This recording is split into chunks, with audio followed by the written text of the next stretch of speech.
And for more on North Korea's spy satellite launch failure and the increasing threat of North Korea in that region, I am joined by a lecturer in politics and international relations, Liverpool Hope University, Dr. Bola Adediran. He joins me from Liverpool, United Kingdom. Good to have you join us.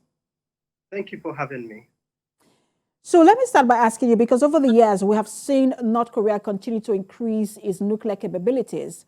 I remember, I think it was when President Obama was leaving office, there was a report that he had told the then president-elect, Donald Trump, that North Korea was going to be the biggest threat his administration will face. When you look at North Korea, along with other countries like Iran, who are also a nuclear threat, how will you categorize North Korea in terms of the extent of threat it could be for Asia and the US? I think that North Korea poses an intriguing case study to look at in terms of at every other moment and turn, we see the regime escalate tensions, increase its rhetoric, become more aggressive. But at the same time, we've seen that the Korean Peninsula has been very stable since the end of the 1953, 54, 55 war. And so it is quite interesting in some ways that North Korea poses this major threat to the Korean Peninsula, but at the same time, it appears that it's always been a very stable area in terms of the possibility of an escalation or a possibility of a direct conflict between the parties involved. Having said that, we should not also forget that North Korea has this playbook that it has run throughout for a long time throughout the three different regimes, which is that it engages in this military escalatory actions to get concessions. And analysts are suggesting that part of what we're seeing over the last 2 years, where North Korean regime has been launching missiles and missiles over the Korean Peninsula, even into waters in Japan, is to do the same thing, which is to demonstrate its capabilities as a military state, and at the same time get concessions from the US and South Korea. So North Korea is facing sanctions, in the midst of that, it has continued to improve its nuclear capabilities. And my question really is, how does it continue to get around these sanctions? Because you have to get some of these weapons used in producing nuclear the missiles and all of that, are not manufactured in South Korea. And with these sanctions, it shouldn't be able to produce or even buy some of these materials needed. So how does it continue to get around these sanctions? I think there are multiple ways in which North Korea has been able to do that over the years. One, we should not forget that North Korea continues to enjoy a really solid relationship, economic relationship, and security security relationship with China. And so one should not forget that sort of economic relationship that China provides for North Korea. But at the same time, we also know that North Korea uh, has, has been able to undermine UN sanctions regime through very innovative ways.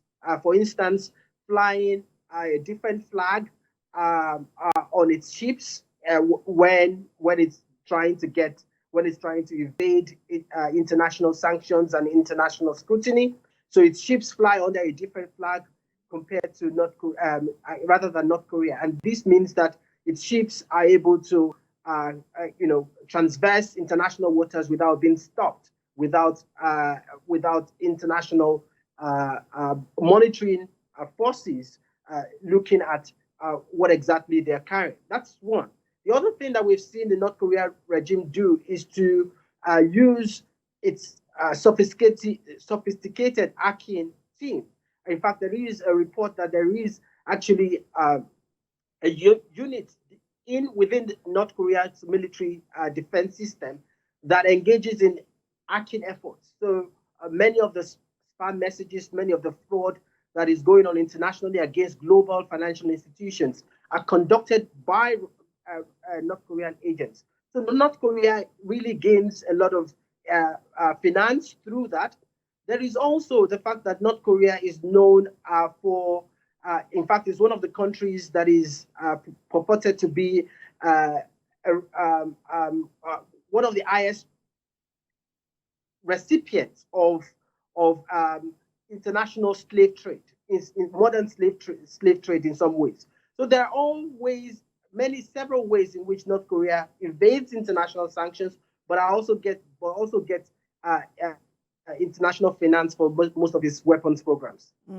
And we've seen how North Korea has walked away from every denuclearization agreement ever reached. And there has been diplomatic inducements, even military option has been on the table. But one wonders if there is any other option that has not been explored. Well, as I said, the North Korean regime is a very unique regime. It's a military state that is completely built around the deification of one family, and it is willing to go to extreme lengths to be able to secure the health of the regime and protect the health of the regime.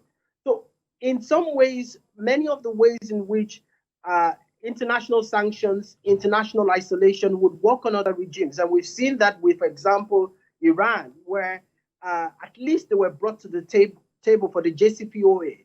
North Korea defies all odds. What we had in the early 1990s were food for sort of food for aid program or something about that, where North Korea sort of denuclearizes or stems down the rhetoric and acts in